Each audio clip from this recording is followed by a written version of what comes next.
Where we start with why I think Ryan and the rest of his clan are a bunch of clinically retarded and seizure-ridden box of veggies and enough testosterone to kill a Victorian child. Think about that, but with 1,000 times worse consequences. Oma would probably destroy his cardiovascular system. The Kurei clan would be a bunch of vegetables, and Wakatsuki definitely does not have Superman syndrome. If you like fighting anime or manga, one of the first recommendations I give you is Kengan Ashura. Written by Yaboko Sandrovich and animated by Larks Entertainment, Kengan Ashura is a high-octane fighting series about underground gladiator tournaments run by wealthy corporate executives to settle business disputes. And while Kengan has sleek animation, decent writing, and really good fights, that's not the only thing that piqued my interest when watching this. It was also the unique concepts it tackles, like being able to unlock 100% your brain, or one of our main characters, Kazuo Yamashita, seeing another one of our main characters fight for the first time, which apparently made him so horny that he decided to get with a prostitute. This is genuinely the introduction of the anime, and I love it. It is fucking hilarious, and some of the characters are over the top, insane, but they're lovable, and I highly recommend anyone to watch it. But in this video, I'm going to go over these unique concepts through a scientific lens and try to explain them with my feeble, lacking scientific prowess. Without further ado, let's get started. This specific technique is what got me into Kengan Ashura. I saw Oma activate this technique and I immediately got hooked. It looks so raw, so masculine, so veiny, so... You know what? I'll stop there. This technique is known as the advanced, or better name, possessing spirit. This move allows the user to increase their cardiovascular output by dramatically increasing blood flow, which leads to higher speed, metabolism, and power.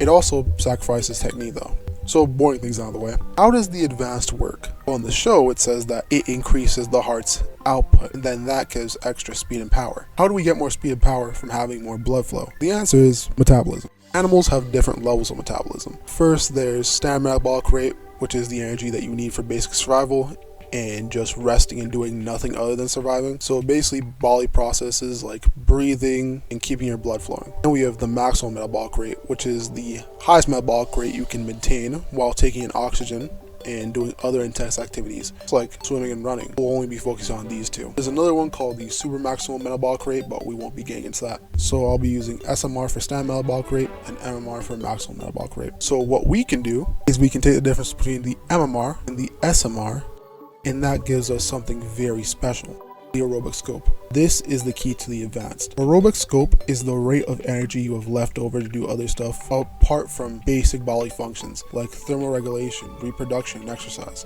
But you can think of aerobic scope more like a budget. Let's look at an experiment. We have 10 fish. 5 of them eat a good, nice diet.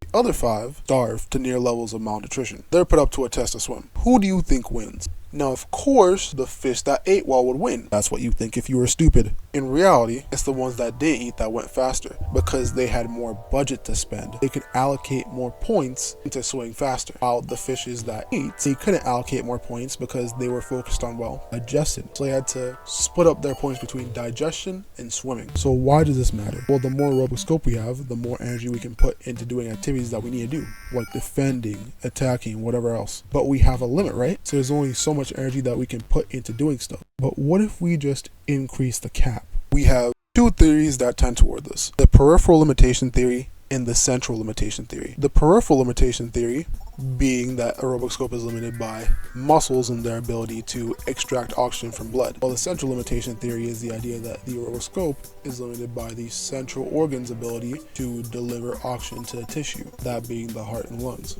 So when I think about this, I think about how Oma uses his possessing spirit. He's increasing his heart rate so he can push blood to his tissues faster. It means he's going by the central limitation theory. Because of that, he's able to increase his aerobic scope and have a bigger budget, so he can put more of that budget into different things like defending and attacking. But of course, this comes with major consequences like dizziness, lightheadedness, blood clots, heart failure, and even a stroke. The advanced is quite the cool concept, especially when you look at it from a scientific perspective, and it may have gotten me into Kengan Ashura, but what made me stay was removal. Kurei Ryan comes from a family of assassins that mate with strong fighters to make even more strong fighters. Kure Ryan is the product of generations upon generations of selective breeding in order to make the best fighter possible, and it shows. He does not care who or what it is. He has gone up against a 5,000-year-old death god and somehow ripped him in half, which is insane. Like, some of these panels are drawn of him genuinely scare me. He is terrifying. He looks like an actual demon. That aside, the Kure family has a technique known as removal, which is founded and based on a century-old theory of the brain. Kengan and the Kure family run on the basis that all characters use 10% of their brains, which is extremely wrong, and I'll explain shortly why. The removal allows you to use 100% of that brain, which allows you to get stronger, have faster reaction time, all that stuff. So before we start with why I think Ryan and the rest of his clan are a bunch of clinically retarded and seizure-ridden box of veggies, we have to make some assumptions. Assumption 1, stronger signal strength and stronger processing speed because there's an increase in brain activity. 2, when removal is not on, other parts of the brain except for the 10% are inactive. 3, they use 10% of their brain because that's a common myth that the removal is based on. So now, back to that point that I made earlier. You use 100% of your brain. Nothing more, nothing less. There have been studies using PET scans where a biological tracer is injected into the subject. The tracer is metabolized by the brain, and then these little particles known as positrons get emitted. The more active the brain structure, the greater the positron emission. Sensors detect positron emission through gamma radiation, and then a computer can construct a 3D representation of brain activity based on tracer concentrations. If 10% of your brain was being used, it would look like this, but a normal brain looks like this.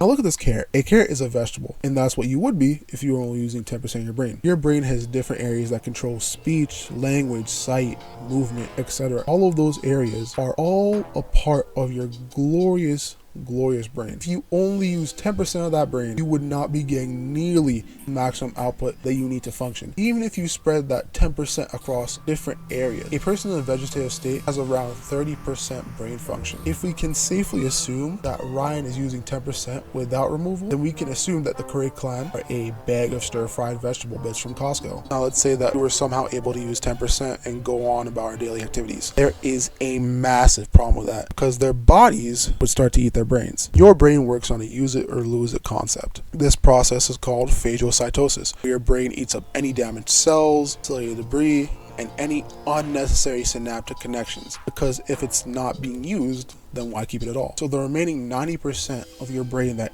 isn't being used is basically being digested and recycled. Even if you use removal, there's still a massive problem. As we said before, we're assuming that there is stronger signaling strength and stronger processing speed because there is an increase in brain activity. Let me give you an example. Imagine you want to run, but you didn't do any stretches or warm-ups. You go from a standstill to running the fastest you've ever ran in your life. Naturally, your legs are going to be sore, but think about that, but with 1,000 times worse consequences. If you go from 10% and then use removal and suddenly go to 100%, then you will have major seizures any single time you use it. Because from 1 second you're going to a normal level of signaling and processing to your senses being launched to near superhuman levels. Another one of the major consequences that we have to discuss is cognitive overload. Cognitive overload is when the amount of information or tasks goes over the limited capacity of your working memory. Working memory is a temporary workspace that lets you use and hold information for things like reasoning, learning, and problem solving. This is especially important when you're trying to adapt mid-fight to your opponent. When information goes past your working memory capacity, it becomes extremely difficult to process, learn, and make decisions. This would normally happen if you're receiving too much information at once, which is the exact thing that would happen if Ryan or any other Kure clan member tries to use removal, because from 10% usage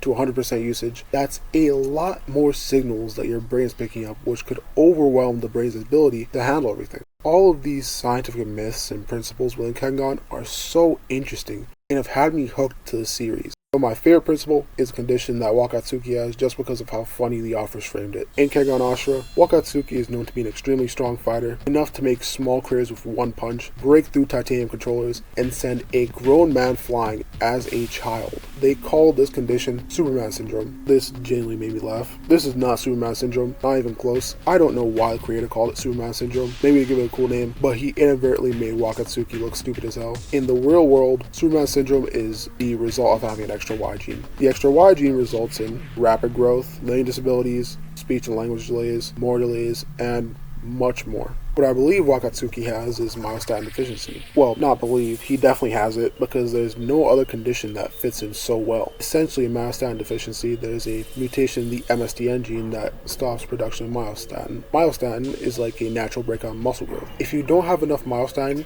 your muscles will grow out of control, and as a result, your body needs to deal with the burden. It takes so much metabolic energy just to maintain muscle, so your body tries to limit that muscle growth, so your heart and organs won't be burned by having to make so much energy.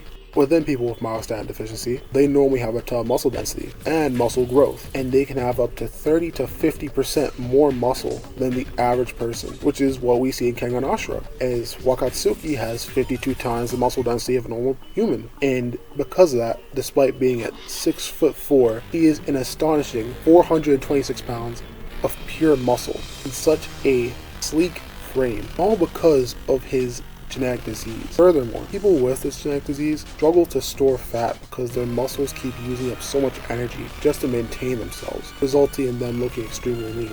Kengan Ashura is a beautifully insane anime. Sure, has insane fights, ridiculous, over-the-top characters, and enough testosterone to kill a Victorian child, but underneath all of that, these concepts really make you stop and think, wait, could this actually work? Most of the time, absolutely not. Omo would probably destroy his cardiovascular system. The Kure clan would be a bunch of vegetables, and Wakatsuki definitely does not have Superman syndrome, but that's what makes it fun. This series takes real biological ideas, twists them just enough to sound believable, and then cracks them up to 11. Even when the science falls apart, it creates some genuinely cool powers and gives us an excuse to ask why they would or why they wouldn't work. And I think that's something to be truly appreciated. If you enjoy this video, let me know what other anime abilities or scientific concepts you want me to break down next. There are plenty of series with powers that are just begging to be overanalyzed.